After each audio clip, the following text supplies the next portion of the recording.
Hello there, I'm Joel Blackford with Beth Hassett Sabbath Fellowship. Thank you for joining us. We're virtual only. We're based out of St. Paul, Minnesota. The phone number works if you'd like to contact us. We do the thought behind the thought, the philosophy of eschatology, what you need to know, your reality, our existence. I have allergies. Pray for me. So I'm solving a little piece of Revelation 13, a little bit of the sixth, or the fifth rather, seal, which is from Revelation 6. And then Revelation 13, the martyrs, chasing down the martyrs. So that's Revelation 13:7. So what we've been seeing lately is two different takes on this. The godly take, which is prayer and and weeping, really, over a death. And then on the right, when George Floyd dies and all the demons of hell do what demons do. Why this violence? Why? It's demonic, people. You have to start admitting that. Why not? Why didn't they have violence in the Charlie Kirk case? Because they have godly morals. Boomers, 93% are saying political violence is never acceptable. Gen X down to 86%. Millennials, 71%. Gen Z, 58%. Never acceptable? It is never acceptable. Violence is never acceptable. So, what about Charlie Kirk and the Martyrs? Let's go through this. Sorry, it'll be a longer video. Given power to wage war against the saints. That's Revelation 13:7. And I don't know anything about this young lady, but we have to assume she's innocent coming from Ukraine. She just wanted a better life, okay? And somebody stabbed her in the neck and walked away, and no one on the bus cared about her. No one cared at all. So on the right-hand side, that's Charlie Kirk, and moments later he's shot. And, well, Christ certainly didn't save Kirk. Maybe that's a sign. And so we see the evil coming out against the saints, and they're getting worse. So in the case of DEI catch and release policies for poor Arena. Say her name, Arena Zarutska. He was released 14 times. Now, there's a process here. He was released into the custody of Teresa Stokes, I believe, and according to what the reports are saying, Teresa owns her own little mental health facility, and so she's getting paid to release people into her little facility, and then they aren't monitored and they're allowed back out in the streets. That's demonic, okay? And so DeCarlos Brown, 14 times released. No penalties, nothing ever. So we have two different people involved here. We are here to honor them, to lift their names, and to continue the intergenerational work that we are required to do to eliminate structural racism.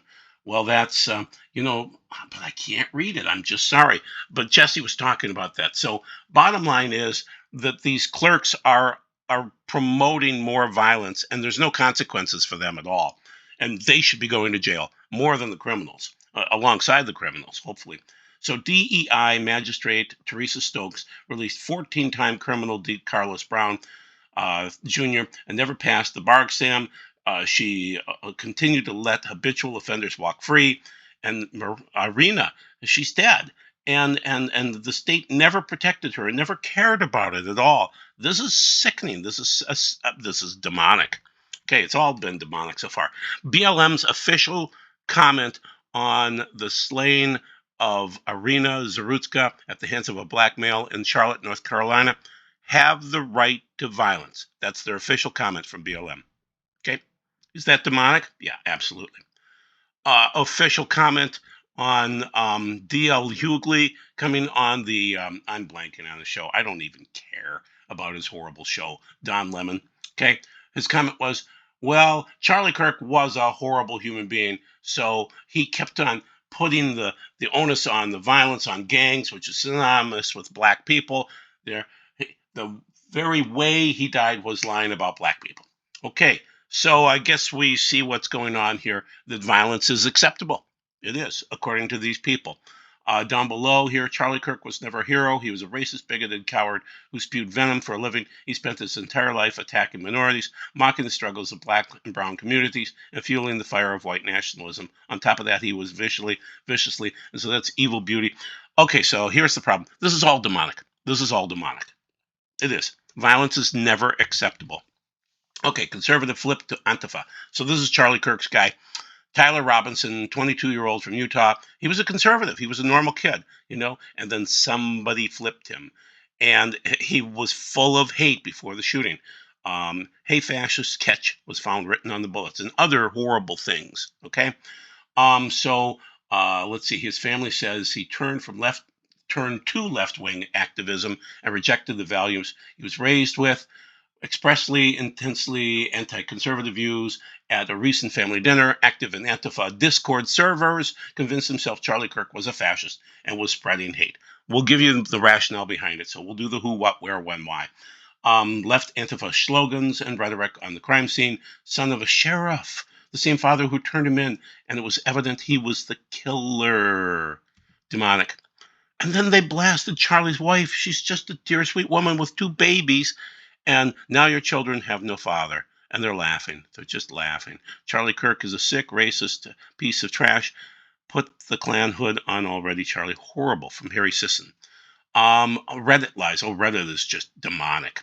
It is so difficult not to forgive the hatred right now. The vile, despicable evil I'm witnessing on Reddit show you that the demons are having a field day. God help me. So Home Math is actually a good guy. He's kind of edgy, but he's a good guy. Smart, brilliant guy. Absolutely brilliant. Why would you not give in to hatred? Stop loving people who hate you. They're never going to change. So I would argue it. You can forgive the godly and the people that are maybe in the middle, but if they're truly demonic, you can't forgive demons, people. I'll show you the verses in a second here. I'll give it to you. It's 2 Timothy 3. Going to starve anyone to death, just like the last time. If you have to hurt other people in order to feel powerful, you are extremely weak. You're extremely weak. Okay? It's all demonic so far. What is celebrating Charlie's death? Only people with mental illness are celebrating Charlie Kirk's death. I agree. Totally agree. Demons, all part of the political agenda to intimidate and silence criticism from their political opponents. The left, again, Charlie Kirk dies, prayers. George Floyd dies, demonic fires. You can't silence an opinion by ending a life. You only prove its weight. So I can't go through these. You can pause it if you want to now. This is Blue Sky. It is horrific. It's demonic. Post after post after post. They're going after conservatives. They're going after moderates. They're going after liberals. They're going after anybody that isn't woke like they are. After Charlie Kirk on the Blue Sky app, there are people asking for the next person to be targeted. They include J.K. Rowling, Matt Walsh, Trump, Ben Shapiro, libs of TikTok, Elon Musk, Andy Ngo. Glorifying violence or harm violates Blue Sky's community guidelines. Not much, not much. They're demons. They're demons advertising how much they hate people. Okay? More from Blue Sky. This is Twitter, I think. Well, yeah, this is X. This is X. All of these horrible things. Pause it and read it for yourself. I can't possibly get through it. Okay? After Charlie Kirk on the X Twitter app, there are people asking for the next person to be targeted. These include, once again, Trump, Ben Shapiro, Netanyahu, J.D. Vance, Nick Fuentes, and once again, Blue Sky is saying, oh, we don't want to say anything harmful, but they did, and they do. And so it's demonic. Okay, then at the same time, we were talking about Charlie. This kid in Colorado went out at Evergreen High School, I think it was, yeah, Evergreen. 16-year-old Desmond Holly, his father, Morgan Holly, was Morgan Holly, but he turned into Winter Holly and radicalized his son, and the son went up and attempted to shoot people. And so we're dealing with these people and their mental issues and their drug issues, and it's getting uglier, but it's also demonic. There has to be something like that. So it's Winter Holly that radicalized him. And I am arguing, and I'll argue it forever, that demons are sentient and hierarchical. That means that they have a power authority, okay? And so on the left-hand side, he was fiercely anti-Trump, which is why the story is already dead in the media, and the lunatic lefty gun grabbers are protesting in the streets. What about demons? What about evil? No, so this is the Florida State kid, okay, down below, and it's just sick. Have you ever been attacked by demons? Do you realize demons hate humans enough to form organized attacks? The only way to understand what's occurring is to admit evil exists and the demons are sentient and hierarchical. That's why we're playing chess by the rules. No, we're not playing chess, people. This is Battleship. The liberals cheat and move the ships around as how the game is played, and then they flip the board after that. But it is like a chessboard where they flip the board. They don't argue with us. They don't discuss things. Okay, that's the problem with demons. Well, all of these people were flipped to the other side, and they're playing Battleship, and they're blowing us up. It's not chess anymore. It's Battleship. They're blowing us up. It's not the guns. It's they want to kill God, and they want to kill the most weak kids, which are the little children. That's what they don't go after big men with guns. They go after little babies. That's the problem. And you can see how they identify and how they transfer into whatever it is, and then they pick up the demons, and then the demons tell them to go whatever to unalive people. So these are mental illnesses, but it's also drugs, it's also demonics, and you have to admit all three. So the king of the Democrats? Yeah, right now, I argued this about 5 years ago, and I had friends in the Messianic community hate me for that.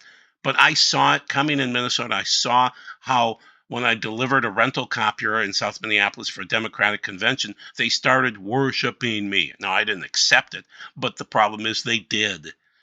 This was lunatic. It was an asylum, and they were Democrats. Okay, and this was typical stuff. Demons are real; they really are. So, what do they demand? Well, Moloch, worship Moloch or die. They demand worshiping BLM, communism, trains. I'll call it. You know what I'm talking about. Mental illness, radical Islam, PLO, liberalism, godlessness, drugs, pharmakia, witchcraft, sorcery, big media, anarchy, Holocaust, pedophilia, sexual sins, R/PE. You know exactly what it is.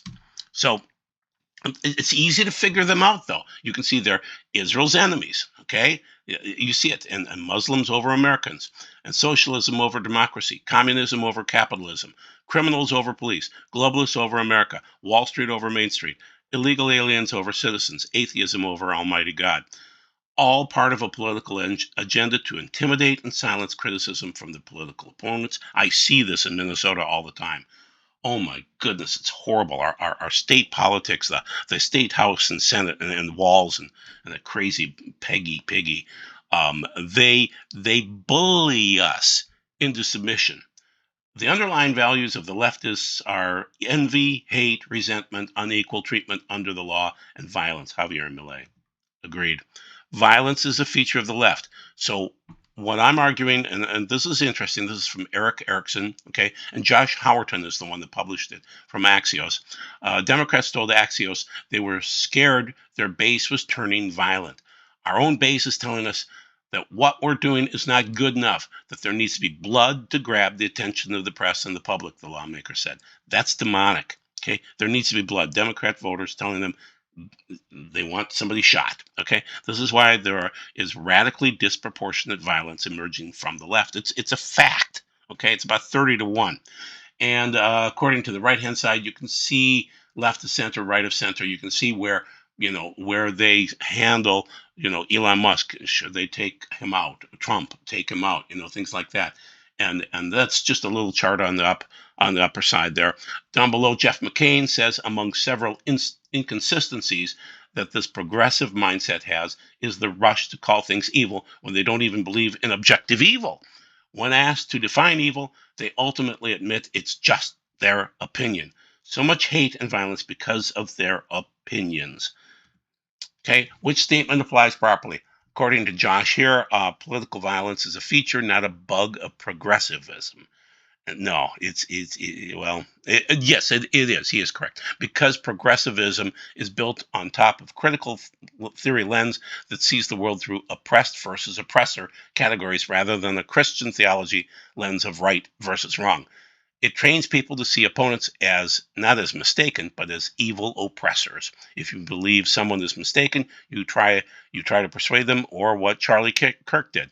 If you believe someone is an evil oppressor, literally Hitler, fascist, existential threat to democracy, virtually everything and everyone is racist, you feel a moral obligation to stop them. This is why there is a radically disproportionate violence emerging on the left. Okay, thanks, Josh, for that. And I don't know what Josh's background is. Marissa Jensen on the right-hand side is saying something different. Political violence is a feature, not a bug of Christian nationalism. I see individual cases of Christian nationalists probably using too much corporal punishment. I do see that, and that I'm stating that 60 years ago when I was a kid, and I would compare notes with other kids, and their fathers were a little bit over the top, and they'd pull out the belt all the time and just beat those kids raw. I didn't have that problem. My father should have beaten me a few times, but he didn't. The main thing is they are arguing that the Calvinists believe in elect versus non-elect, but Calvinists are preaching. They're not slaughtering anybody. I disagree with Calvinism, but they're not the problem. So Marissa is just stating this out of no facts whatsoever. It's demons. Okay. On the left-hand side, Jordan Peterson says, if you think tough men are dangerous, wait until you see what weak men are capable of. Okay. On the right-hand side, never forget 9/11. And they show 9/11 is Charlie Kirk's neck and the bullet coming at it. Okay. So they were excited about it. In the middle, B to Barry, when they realized they did not win, but instead they lost everything, they're going to be desperate. Desperate people do desperate things. So get ready. Yeah, they'll be more angry. Okay, so we're in that last phase, and it goes to evil and demonic after this. Scott Adams, he uses the phrase Hitlerians, which is very interesting. So liberals actually think they're in a different reality. The Hitler stuff is real. Their world has been taken over by a Hitler character. So he calls them hypnotized Hitlerians. I think these people are hypnotized. And so I'll phrase it my way on the right-hand side. Imagine living in a bubble where you truly believe Trump and all the other conservatives were, I call it Histler, but this would be your reality and greatest fear. What if Scott Adams is correct? What if confused kids believe they're a modern-day Dietrich Bonhoeffer and on the right side of history? And that's what they think. Okay, that's demons. Okay, now the witches are getting involved because they're sensing, well, with Charlie down, let's go after Trump now. So, and as I read Revelation 17, I can see how the witches are saying this. Now they're finding it through divination. I'm stating that if I'm correct in reading Revelation 17 correctly, there are 7 kings. Donald Trump is the 7th. The 8th, the Antichrist, comes from those 7. Per the text, he will serve a short time. So they're technically correct, but they're witches and they're divining. And just so you're aware, this is called Buffy Best, and she is so demonic. Okay, on the right-hand side, just when you think liberals can't be more evil, they go and double down in the madness. So on the right-hand side, going after Trump again. And way down below, you can't see it. I can barely see it. A TikToker urged someone to assassinate President Trump, promising to send them steamy letters in jail if they get caught. Oh my, that's demons. That's what it is. Tolerance is their highest ethic. So the why of this for me is that they're arguing that they don't read history, they don't understand history, but they understand their viewpoint of tolerance, which is based off nothing. And so I'm in shock as I peruse the comments. What I'm noticing is liberals view tolerance as their highest ethic. In their opinion, Charlie wasn't tolerant, so he deserved to die. Okay, so the why on the right-hand side. A teacher said this morning, this is a teacher in a school, yep, he wasn't a tolerant individual. At the end of the day, if you live by the sword, you might as well be killed by the sword. That's a teacher, okay? This is me speaking now. I'm sensing that God allowed his son to be executed in a public, graphic way to cause people to choose life with God or death in hell. The demons wanted to kill God. They took Jesus instead. I'm sensing God allowed Charlie to represent his son in a graphic public execution to teach us one more time, just like the other martyrs, there have been many graphic public martyrs over the thousands of years. The diviners, the witches, and the liberals are advertising Trump will be next. And biblically, I can defend that if I'm correct with Revelation 17. So Trump is kind of like a father figure to Charlie. The final battle will pit the forces of death and hell versus the God of life. Excuse me, allergies. Evil will attempt to kill God by killing all of God's seed. They will fail. So on the left-hand side, kill the Son, Yeshua, and these martyrs, including Charlie, first, public and graphic as much as possible. Do not make peace with evil. We can't. I need some water. Allergies. You're deluded. You can't reason with demons. According to Paul in Timothy, 2 Timothy 3, 4 through 6, treacherous, rash, conceited, lovers of pleasure rather than lovers of God, having a form of godliness but denying its power. Have nothing to do with such people. They are the kind that worm their way into homes and gain control over gullible women who are loaded down with sins and are swayed by all kinds of evil. On the right-hand side again, make no peace with evil, kill the father. They want to kill Yud-He-Vav-He. They want to kill people like Trump, the father figures. And then if they can't kill him, God himself, you would slaughter the Jews or the seed of God. Okay, so let's look at a couple of verses and compare and contrast them.